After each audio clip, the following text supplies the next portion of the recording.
On the sidelines of the 13th WTO Ministerial meetings taking place in Abu Dhabi, it gives me great pleasure to welcome the Director-General of the World Trade Organization, Dr. Ngozi Okonjo-Iweala. Thank you so much for being with us, Dr. Ngozi. It's a pleasure to have you on Arabiya Business. Let's begin first with the fund that you just launched. Obviously, it's a fund which for women exporters in the digital economy with a target of $50 million. Can you give us more details about the aim of this fund and which countries have pledged funds to it so far? Well, thank you very much, Maya. And yes, we just launched the Women Exporters in the Digital Economy Fund, WIDE. We are calling it WIDE. We launched this fund because we noticed that a number of women in developing countries are now trading digitally. And digital trade is one of the fastest growing segments of trade. So we thought that a good thing to do would be to support them. Many of them are trading, but their businesses are small. And we've had research that shows that many would scale up their businesses, create more jobs, employ more people if they could get access to finance. And that access to finance is a limiting factor. So we decided to start this fund so we could support women to scale up. And there are fabulous women from many developing countries who are selling, doing very good business online who need the support. So how many countries have pledged funds to the fund? We just started, and the idea is that the Gulf countries will support the fund. So each one of them is examining what they are going to do. UAE, the United Arab Emirates, just committed $5 million to us this afternoon. The other countries, Saudi Arabia, Kingdom of Saudi Arabia, Oman, Bahrain, Qatar, they're all looking to see how they can support us. So it's very promising. It's good to kick it off. I'm sure we'll get more funding coming in very soon. We're very optimistic. And we wish you the best of luck in that endeavor.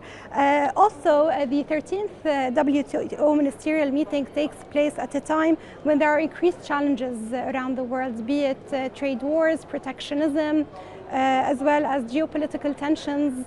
So what concerns the WTO most at this moment? Well, you're absolutely right, Maya, that this meeting is taking place against the backdrop of geopolitical tensions, conflicts around the world, high inflation, food prices are high in many countries in the developing world, and there's a lot of uncertainty. We also have over 50 countries who are going through elections, some of them quite large. So there's an atmosphere of uncertainty. But that means that at the WTO, we have to step up to the plate, and that's what we're hoping to do here, to be seen to be part of the solutions to the problems that are facing the world. So we're hoping to work on negotiating an agriculture and food security agreement.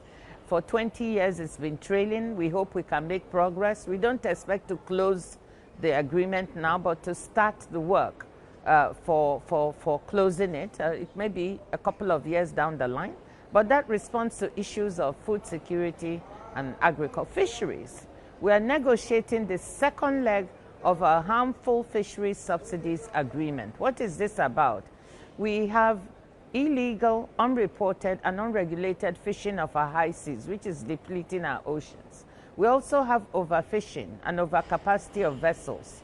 And we want to preserve the biodiversity of our oceans and support the blue economy. Over 260 million people depend on these fisheries. So we are negotiating the second part of an agreement to try to stop the harmful subsidies going to overfishing and overcapacity. And this will help deliver SDG 14.6, keeping our oceans sustainable. Also, one very important issue on the agenda is the WTO reform and whether or not you're going to be able to reinstate the appellate body or at least form a new appeals body within the WTO. So how hopeful are you that you're going to advance in these negotiations? On this issue of WTO reform, let me tell you something that many people do not know. The dispute settlement system of the WTO is still functioning. It's made of two levels, the panel level and the appeals level. The panel level is still functioning. It has several disputes before it now. 8, it has settled several others. And so it's not like the system is not working at all, but it is the appeals system, and we are reforming it. We've done quite a bit of work since the last ministerial, when ministers gave the instructions that we need to work on restoring a fully functioning system by 2024. We've done part of the work. We are here to present it to ministers and get their blessing, see what they think of it, and then move on to complete the work after MC13. So the reform is ongoing. Some countries believe that the appellate body should have less members in order to become more efficient. Do you see that as a reasonable request? Well, let us see what we come with. I think the issue is, do we have a body all members feel is delivering for them in a fair and balanced way? Do we have a system that is accessible to all members? Because remember, some members are very poor countries, very small countries. That's what we're aiming for. So that's what we're trying to design, a system that is fair and accessible to all, transparent, and works efficiently and quickly. There's also the moratorium on electronic transmission, which expires in March. Are you hopeful that you are going to be able to extend this? Well, I don't want to prejudge the outcome of the negotiations, but a large number of countries support the extension of the moratorium. There are some other countries, especially 2 or 3 emerging markets, who believe that this extension will have an impact on their fiscal situation, on revenues. So those who want to continue the system need to negotiate with those who want to end it, and then see what they come up with.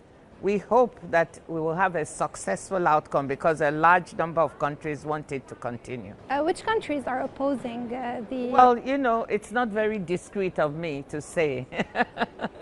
All right.